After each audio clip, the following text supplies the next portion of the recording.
people are originating from the same IP address and geolocation. So member 1 and member 2 purchase couples insurance on Prudential. So we can see, the database can assume that, based on that data, you can assume that they are a couple. And then the member 1, who's the green color, buys heart disease medication from WebMD. Member 2 buys moisturizers, paper towels, elastic pants from Target.com, and then searches on Google for children names. So like, based on the algorithm, you can say that these are criteria to search for someone which is pregnant, and you tag them as, oh, I know this person is pregnant, I'll start giving them targeted ads, towards pregnancy data. Member 3 buys SAT revision textbooks on Amazon.com and gets targeted with like colleges, XXX colleges and student loan schemes. Graduates high school and, oh, hey, he's seen so much ads for Princeton or whatever, he goes to XXX college away from home. When you start college, you have to buy health insurance. That's one of the things that the schools makes you do. And because there are third-party cookies, there's enough data on him just based on this collection to know that someone in his family has bought heart disease medication, so he gets charged 35% higher on health insurance than his peers based on a family of medical history of heart disease. So that was the kind of advertising that I was targeting, which was the fact that, these are things beyond our control, and this is how metadata is used against you, and it's something that you can't control.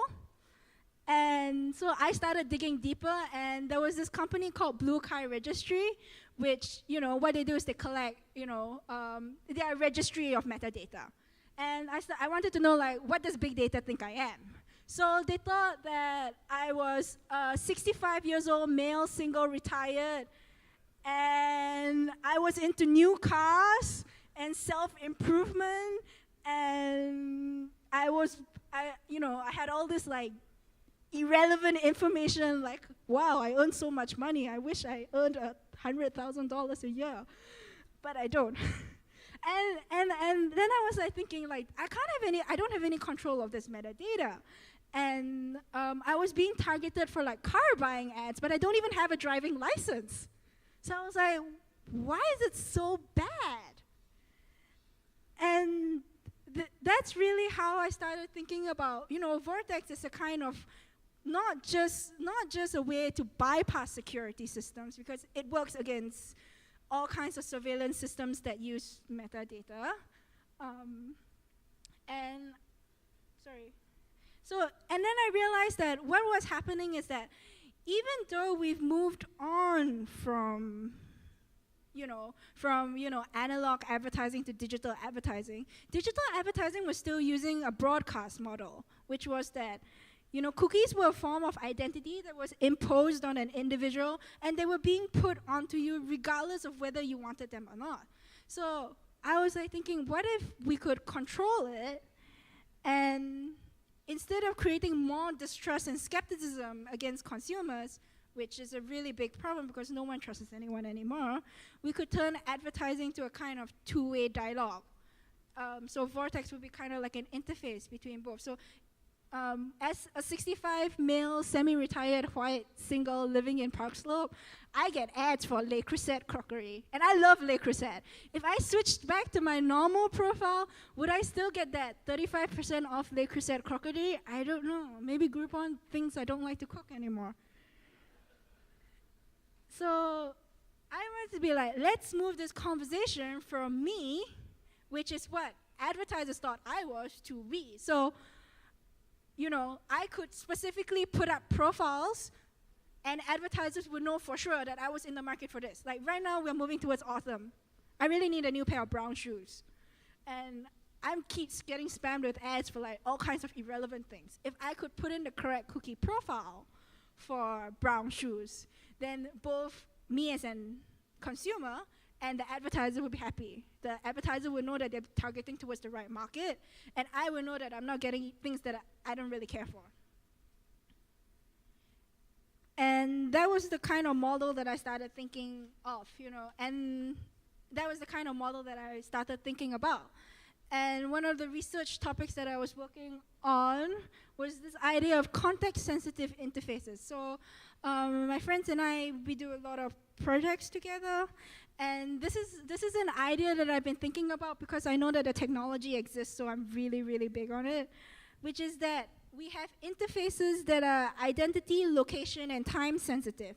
So it brings marketing from not just localization to personalization, where you can give digital interfaces a sense of time. So right now, a lot of digital interfaces don't have this aspect of time because there is kind of no sense of time on it. When you buy an app, the app just exists and persists. Data persists. Data persistence is a problem when you want to create context-sensitive interfaces because we have no sense of time.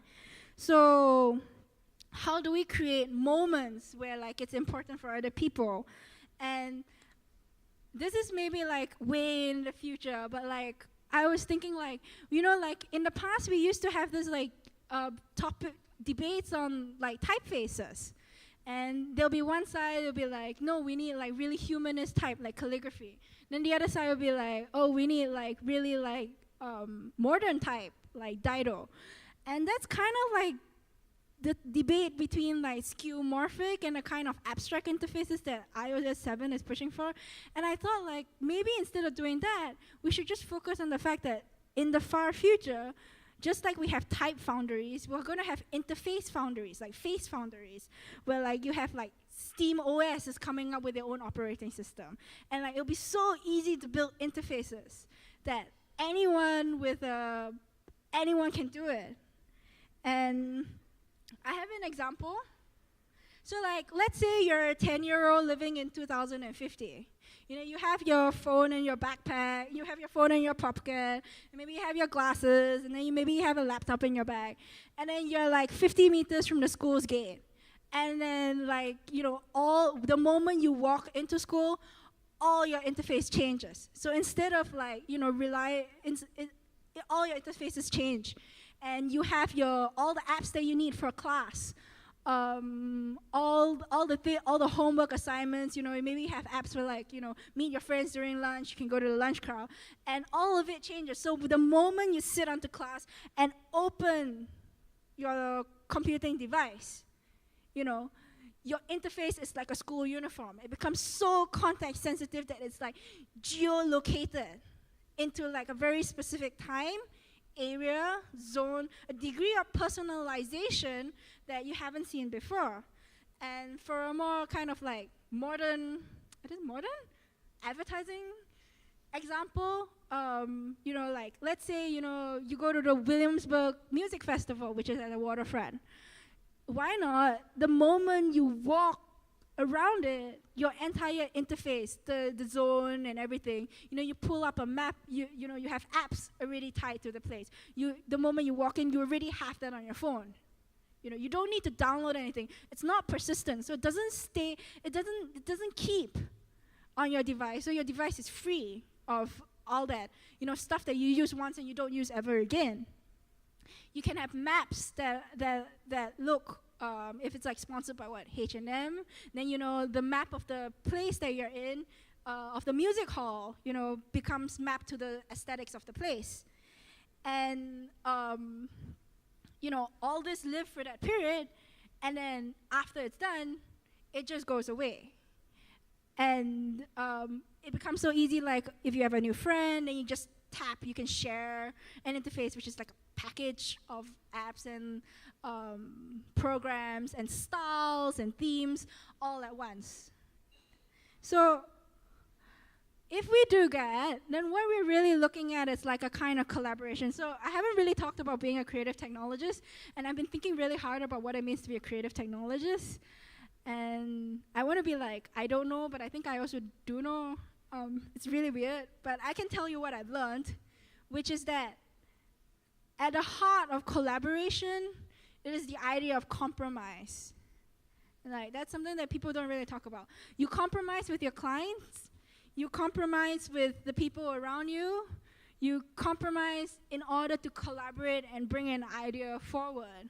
So in a world where if we all have context-sensitive interfaces, you know, how do we manage this level of compromise as advertisers? How do we tell a story so that it doesn't become a broadcast story, but a story that's like choose your own adventure, and then we'll come along with you for it.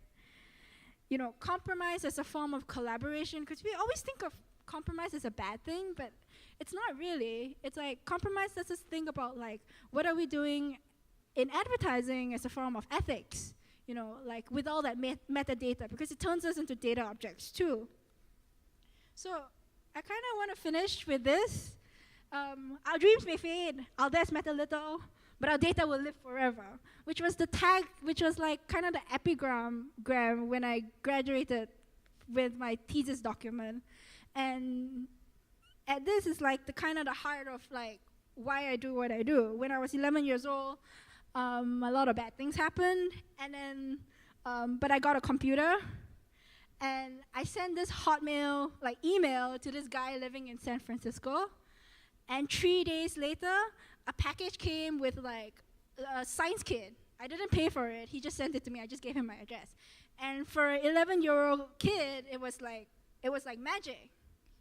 And so what we have here is the opportunity to exercise magic. And I hope we can do our best with it. All right. Thank you. If you got any questions.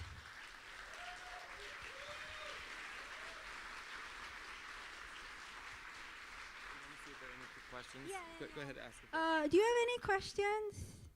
Questions? Comments? Don't send any hate mail, that's all. I get very sad. Have a questions? This is a comment. I'm going to assume that everyone in this room is not easily impressed. And from what I've seen on Twitter, what I'm feeling, I think we're all really blown away by your work. So thank you. Thank you. Thank you.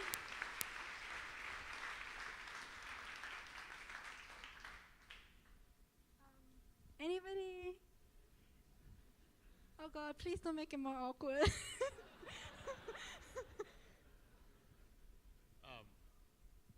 I'm definitely really impressed. But Could you hold the mic?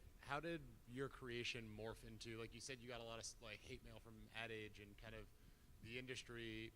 I think that where this idea started came from really humble beginnings. Like you wanted to see what would happen if you put the power of something mundane as cookies in users' own hands. Like what if big data is wrong? And I think that's a really important question.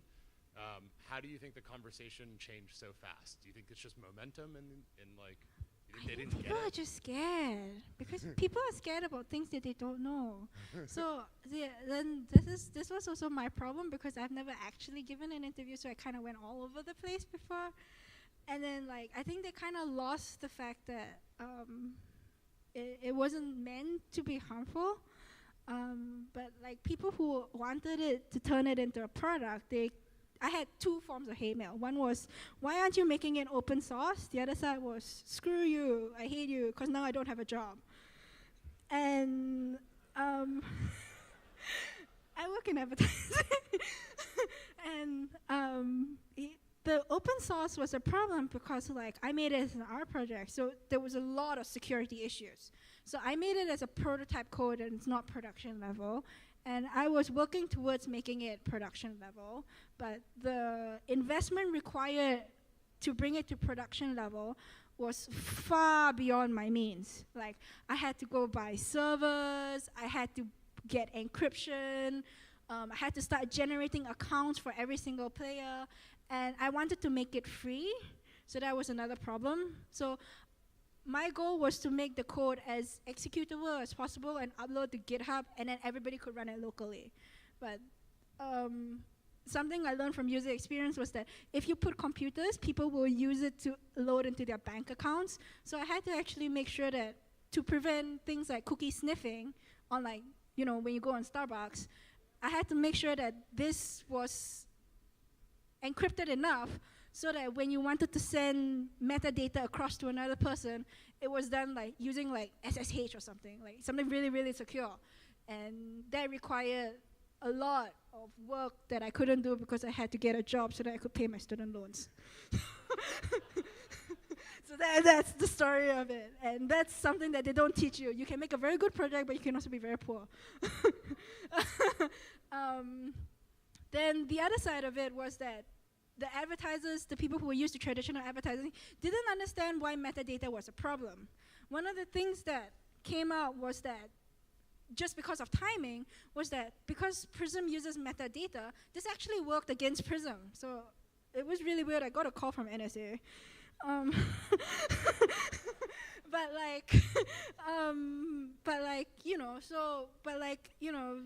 that kind of system still assumes and enforces an identity that you may or may not have. And if you are on the wrong side of the system, then there's no checks and balance against that. And that's not even nothing to do with advertising. That's just plain injustice. That's just wrong. So that was how I viewed the two kinds of anybody else?